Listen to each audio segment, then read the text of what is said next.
ಸ್ನೇಹಿತರೆ ನಮಸ್ಕಾರ. ನಾನು ಶ್ರೀಧರ್ ಮೂರ್ತಿ, ಶ್ರೀ ಕೇಟರ್ಸ್ ಮೈಸೂರು.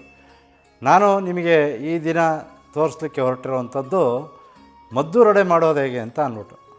ಮದ್ದೂರೊಡೆ ಎಲ್ಲರೂ ಇಷ್ಟಪಡುವಂಥ ಒಂದು ಖಾದ್ಯ. ಟೀ ಟೈಮ್ಗೆ, ಸಂಜೆಗೆ, ಊಟದ ಜೊತೆಗೆ ಎಲ್ಲ ಟೈಮ್ಗೂ ಅಡ್ಜಸ್ಟ್ ಆಗುತ್ತೆ. ಹಳೆಯ ಒಂದು ಖಾದ್ಯ ಇದು. ಇದನ್ನು ಇಷ್ಟಪಡದೇ ಇದ್ದವರೇ ಇಲ್ಲ. ಬೆಂಗಳೂರು ಮೈಸೂರು ಹೋಗೋವಾಗ ಎಷ್ಟೋ ಜನ ಪಾರ್ಸಲ್ ತೊಗೊಬಂದು ಮನೆಯಲ್ಲಿ ತಿಂತಾರೆ, ಎಲ್ರಿಗೂ ಕೊಡ್ತಾರೆ, ಖುಷಿ ಪಡ್ತಾರೆ. ಹಾಗೆ ಆ ಥರ ಓಡಾಡೋದಕ್ಕೆ ಆಗದೇ ಇದ್ದವರು, ಮನೇಲಿರೋವಂಥವ್ರು ನಿಮ್ಮ ಮನೆಯಲ್ಲೇ ಹೇಗೆ ಮದ್ದೂರೊಡೆಯನ್ನು ಮಾಡ್ಕೊಂಡು ತಿನ್ಬೋದು ಅಂತ ಅನ್ನೋ ಲೆಕ್ಕಾಚಾರಕ್ಕೆ ಈ ದಿವಸ ಮದ್ದೂರೊಡೆ ಮಾಡಿ ತೋರಿಸೋದಕ್ಕೆ ಬಂದಿದ್ದೀನಿ. ಬನ್ನಿ ಶುರು ಮಾಡೋಣ. ಮದ್ದೂರೊಡೆ ಮಾಡಲಿಕ್ಕೆ ಏನೇನು ಐಟಮ್ ಬೇಕು ಅಂತ ಅನ್ನೋದನ್ನು ನೋಡ್ಕೊಂಬರೋಣ. ಮೊದಲಿಗೆ ಒಂದು ಬೌಲ್ ಅಂದರೆ 4 ದಪ್ಪ ನಿಂಬೆಹಣ್ಣಿನ ಗಾತ್ರದ ದೊಡ್ಡ ದೊಡ್ಡ ಈರುಳ್ಳಿ, 4 ಈರುಳ್ಳಿಯನ್ನು ಈ ಥರ ಹೆಚ್ಕೊಂಡಿದ್ದೀನಿ. ಹಚ್ಚಿರುವಂತಹ ಹಸಿಮೆಣಸಿನಕಾಯಿ, ಹಚ್ಚಿರುವಂತಹ ಕರಿಬೇವಿನ ಸೊಪ್ಪು, 1 ಬೌಲ್ ಚಿರೋಟಿ ರವೆ, ಅಂದರೆ ಇದೊಂದು 250 ಗ್ರಾಮ್ ಹಿಡಿಯುತ್ತೆ. 1 ಬೌಲ್ ಚಿರೋಟಿ ರವೆ, 100 ಗ್ರಾಮು ಮೈದಾ, 50 ಗ್ರಾಮ್ ಅಕ್ಕಿ ಹಿಟ್ಟು, ಸ್ವಲ್ಪ ಗಸಗಸೆ, ಹುರಿದು ಬಿಡಿಸಿಟ್ಟುಕೊಂಡಂತಹ ಕಡಲೆಕಾಯಿ ಬೀಜ. ಈ ಕಡಲೆಕಾಯಿ ಬೀಜನ ತರಿಯಾಗಿ ಪುಡಿ ಮಾಡ್ಕೋಬೇಕಾಗುತ್ತೆ, ಅದು ನಂತರ ಹೇಳ್ತೀನಿ. ಒಂದು ಸ್ವಲ್ಪ ಗೋಡಂಬಿ, ಇದು ಆಪ್ಷನಲ್ಲು, ನೀವು ಬೇಕಾದ್ರೆ ಹಾಕ್ಬೋದು, ಇಲ್ಲಾಂದರೆ ಸ್ಕಿಪ್ ಮಾಡ್ಬೋದು. ಸಾಟಿಗೆ ಬೇಕಾಗುವ ತುಪ್ಪ, ನಾನು ನಂದಿನಿ ತುಪ್ಪ ತೊಗೊಂಡಿದ್ದೀನಿ. ಸ್ವಲ್ಪ ಬಿಳಿ ಎಳ್ಳು. ಮೊದಲಿಗೆ ಹಿಟ್ಟನ್ನು ಕಲಸಿಕೊಳ್ಳೋಣ. ಏನು ನಾವು ಯಾವ ಥರ ಕಲಿಸ್ಕೋಬೇಕು ಹಿಟ್ಟು ನೋಡಿ. ಈರುಳ್ಳಿ ಹೆಚ್ಕೊಂಡಿದ್ನಲ್ಲ, ಸಂಪೂರ್ಣವಾದ ಈರುಳ್ಳಿಯನ್ನು ಇದರಲ್ಲಿ ಹಾಕ್ಕೊಳ್ಳೋಣ. ಹೆಚ್ಚಿರುವಂತಹ ಹಸಿಮೆಣಸಿನ್ಕಾಯಿ 2 ಸ್ಪೂನ್ ಹಾಕ್ಕೋತಾ ಇದ್ದೀನಿ. ಖಾರ ಬೇಕು ಅಂದರೆ ನೀವು ಇನ್ನೂ ಒಂಚೂರು ಹಾಕ್ಕೊಳ್ಳಿ. ಅದೇ ಕರಿಬೇವಿನ ಸೊಪ್ಪು. ಈ ಕಡಲೆಕಾಯಿ ಬೀಜದ ಪುಡಿ ಮಾಡ್ಕೊಂಬರ್ಬೇಕು, ಅದಕ್ಕೆ ಮಿಕ್ಸಿಗೆ ಹಾಕ್ಕೋತಾ ಇದ್ದೀನಿ. ಒಂದು ಸ್ವಲ್ಪ ಉಪ್ಪು. ಇದನ್ನು ಹೀಗೆ ಕ್ಲೀನಾಗಿ ಕಲಿಸ್ಕೋಬೇಕು. ಆ ಈರುಳ್ಳಿಲಿರುವಂಥ ನೀರೇನಿರುತ್ತೆ ಆ ನೀರನ್ನು ಅದು ಬಿಡುತ್ತೆ ಈ ಥರ ಉಪ್ಪಾಕಿ ಕಲಿಸ್ದಾಗ. ಹೀಗೆ ಈರುಳ್ಳಿಗೆ ಉಪ್ಪಾಕಿ ಕಲಿಸ್ಬಿಟ್ಟು 1 ನಿಮಿಷ ಬಿಟ್ಬಿಡ್ಬೇಕು. ಆವಾಗ ಅದರಲ್ಲಿರೋ ನೀರೆಲ್ಲ ಬರುತ್ತೆ ವಾಪಸ್ಸು. ನೋಡಿ ನೀರು ಬಿಟ್ಕೋತಾ ಇದೆ ನೋಡಿ. ಹೀಗೆ ನೀರು ಬಿಟ್ಕೋಬೇಕು ಈರುಳ್ಳಿ. 1 ಸ್ಪೂನ್ ಗಸಗಸೆ, 2 ಸ್ಪೂನ್ ಬಿಳಿ ಎಳ್ಳು,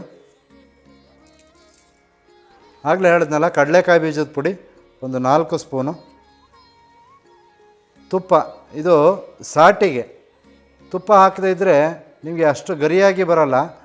50 ಗ್ರಾಮ್ ತುಪ್ಪ ಹಾಕ್ಕೋತೀನಿ. ಇದನ್ನು ಹಾಕಿದ ಮೇಲೆ ಮತ್ತೊಂದು ಸಾರಿ ಕಲಿಸ್ಕೊಳ್ಳೋಣ. ಹೀಗೆ ಇದೇನಕ್ಕೆ 2 ಸಾರಿ ಬಿಟ್ಟು ಕಲಿಸ್ತಾರೆ ಅಂದರೆ ಆ ಪರ್ಫೆಕ್ಷನ್ ಬರಬೇಕು ನೋಡಿ, ಅದಕ್ಕೋಸ್ಕರ 2 ಸಾರಿ ಕಲಿಸ್ಕೊಳ್ಳೋದು. ನೋಡಿ ನೀರು ಬಿಟ್ಕೋತು ಮುದ್ದೆ ಆಗಿದೆ. ಈಗ ಇದಕ್ಕೆ ನಾವೇನು ಚಿರೋಟಿ ರವೆ ತೊಗೊಂಡ್ವಿ ಆ ಚಿರೋಟಿ ರವೆಯನ್ನು ಸುರಿದು ಬಿಡೋಣ. ಆ ಮೈದಾ 100 ಗ್ರಾಮ್ ಏನು ತೊಗೊಂಡ್ವಿ ಅದನ್ನು ಇಲ್ಲೇ ಹಾಕ್ಬಿಡೋಣ. 50 ಗ್ರಾಮ್ ಅಕ್ಕಿ ಹಿಟ್ಟು, ಸ್ವಲ್ಪ ಗೋಡಂಬಿ.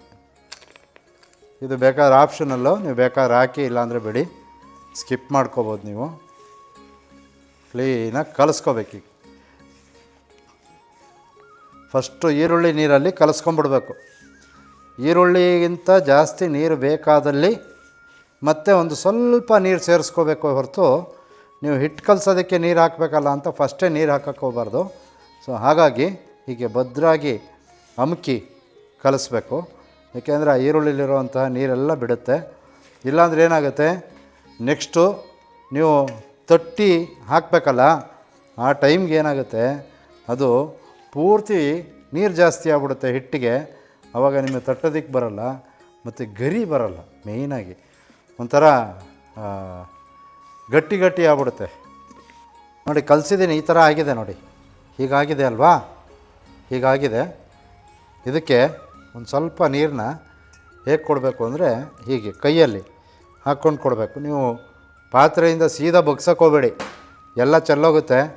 ಆಮೇಲೆ ಹಿಟ್ಟೆಲ್ಲ ನೀರಾಗ್ಬಿಡುತ್ತೆ, ಅದರ ಹದನೇ ಹೋಗ್ಬಿಡುತ್ತೆ. ಆಯಿತಾ? ನೀರು ಚುಮ್ಕಿಸ್ಕೋಬೇಕು. ಗಟ್ಟಿಯಾಗಿರಬೇಕು ಹಿಟ್ಟು, ನೀರು ಜಾಸ್ತಿ ಇರಬಾರ್ದು. ನೋಡಿ ಈ ಹದಕ್ಕಿರಬೇಕು. ಇದನ್ನು 1 ನಿಮಿಷ ಸೈಡ್ಗಿಟ್ಟು ಎಣ್ಣೆ ಬಾಣಲೆ ಇಟ್ಕೊಳ್ಳೋಣ. ಅಷ್ಟೊತ್ತಿಗೆ ಈ ಹಿಟ್ಟು ಕೂಡ ಸ್ವಲ್ಪ ನೆನೆಯುತ್ತೆ. ಉಂಡೆ ಹಾಕ್ಕೊಂಡು ತಟ್ಟಿ ಎಣ್ಣೆಗೆ ಬಿಡ್ತಾ ಇರೋದು ಅಷ್ಟೇ. ನೋಡಿ ರಿಫೈಂಡ್ ಆಯಿಲ್ ಹಾಕ್ಕೋತಾ ಇದ್ದೀನಿ ನಾನು.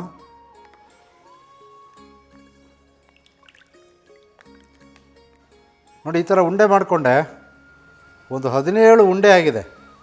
ನೆಕ್ಸ್ಟ್ ಏನಂತ ಅಂದರೆ ಎಣ್ಣೆ ಕಾದಿದೆಯಾ ನೋಡಿಕೊಂಡು ಇದಕ್ಕೆ ಸ್ವಲ್ಪ ಎಳ್ಳನ್ನು ಅದ್ಕೊಂಡು ತಟ್ಟಿ ಎಣ್ಣೆಯಲ್ಲಿ ಕರಿತಾ ಇರೋದು.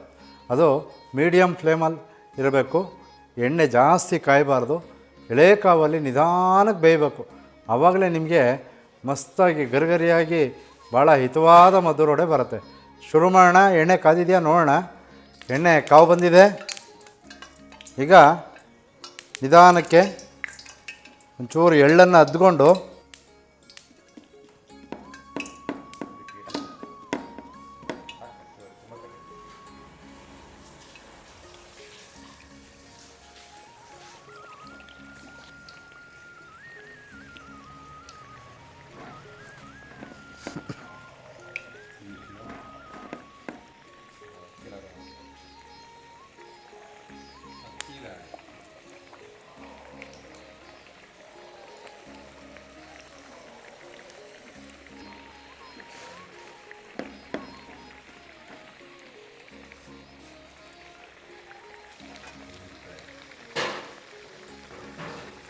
ಎಲ್ಲ ಹಿಂಗೆ ಉಲ್ಟ ಮಾಡ್ಕೊಳ್ಳಿ. ಉರಿ ಕಡಿಮೆ ಇರಲಿ, ಉರಿ ಜಾಸ್ತಿ ಮಾಡ್ಕೋಬೇಡಿ, ಬೇಯಲ್ಲ. ಇಲ್ಲ ಅಂದರೆ ಸರಿ ಒಳಗಡೆ ಎಲ್ಲ.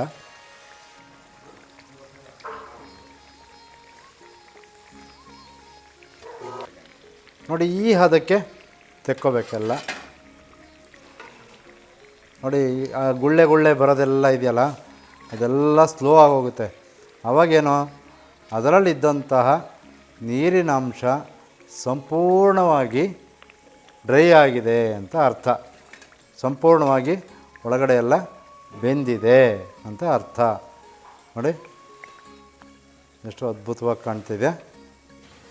ನೋಡಿ ಸ್ನೇಹಿತರೆ, ಈ ಹದಕ್ಕೆ ಕರೆದು ಎತ್ತಿಕೊಳ್ಳಿ. ನೋಡಿ ಫಸ್ಟ್ ಕ್ಲಾಸ ಬಂದಿದೆ ಮದ್ದೂರು ವಡೆ. ಹೀಗೆ ಮನೇಲಿ ಮಾಡಿ ಎಲ್ರಿಗೂ ಕೊಡಿ, ಭಾಳ ಖುಷಿ ಪಡ್ತಾರೆ. ಬೆಂಗಳೂರಿಗೆ ಹೋಗೋವಾಗ ಅಂದಿವೇ ತರಬೇಕು ಅಂತ ಅನ್ನೋದಿಲ್ಲ. ನಿಮ್ಮ ಮನೇಲಿ ನೀವುಗಳೇ ಸೇರಿಕೊಂಡು ಮಾಡಿ ಮನೆಯವ್ರಿಗೆಲ್ಲ ಕೊಟ್ಟಾಗ, ಇರಪ್ಪ ಮೈಸೂರು ಬೆಂಗಳೂರಿಗೆ ಹೋದಾಗ ಮಾತ್ರ ನಾವು ಮದ್ದೂರು ವಡೆ ತಿನ್ನಬೇಕು, ಇಲ್ಲದೇ ಇರೋ ಟೈಮ್ನಲ್ಲಿ ತಿನ್ನೋಕ್ಕಾಗಲ್ವಲ್ಲ ಅಂತ ಅನ್ನೋ ಒಂದು ಇದಿತ್ತಲ್ಲ ಗ್ಯಾಪು, ಅದನ್ನು ತುಂಬಿಸ್ಕೊಳ್ಳೋದಕ್ಕೆ ಇದೊಂದು ಒಳ್ಳೆ ಲೆಕ್ಕಾಚಾರದ ಖಾದ್ಯವಾಗಿದೆ. ನೀವು ತಿಳ್ಕೊಳ್ಳಿ, ಮಾಡಿ ಖುಷಿಪಡಿ, ಎಲ್ಲರಿಗೂ ಹೇಳಿ ಆಯಿತಾ. ನೋಡಿ ಎಷ್ಟು ಚೆನ್ನಾಗಿ ಬಂದಿದೆ, ಭಾಳ ಅದ್ಭುತವಾಗಿದೆ. ಸ್ನೇಹಿತರೆ ಹೀಗೆ ಮಾಡ್ತೀರಿ, ನಿಮ್ಗಳ ಆಶೀರ್ವಾದ ನಮ್ಮ ಮೇಲಿರಲಿ. ಯಾವುದೇ ಕೇಟ್ರಿಂಗ್ ವ್ಯವಸ್ಥೆಗೆ ನಮ್ಮ ಅವಶ್ಯಕತೆ ಇದ್ದಲ್ಲಿ ದಯಮಾಡಿ ಶ್ರೀ ಕೇಟ್ರರ್ಸ್ನ ಸಂಪರ್ಕ ಮಾಡಿ ಅಂತ ಹೇಳ್ತಾ, ಮುಂದಿನ ದಿನದಲ್ಲಿ ಮತ್ತೊಂದು ಒಳ್ಳೆಯ ಖಾದ್ಯದೊಂದಿಗೆ ಲೆಕ್ಕಾಚಾರದೊಂದಿಗೆ ನಿಮ್ಮ ಎದುರುಗಡೆ ಇರ್ತೀನಿ ಅಂತ ಹೇಳ್ತಾ ಹೋಗಿದ್ದು ಬರ್ತೀನಿ. ನಮಸ್ಕಾರ.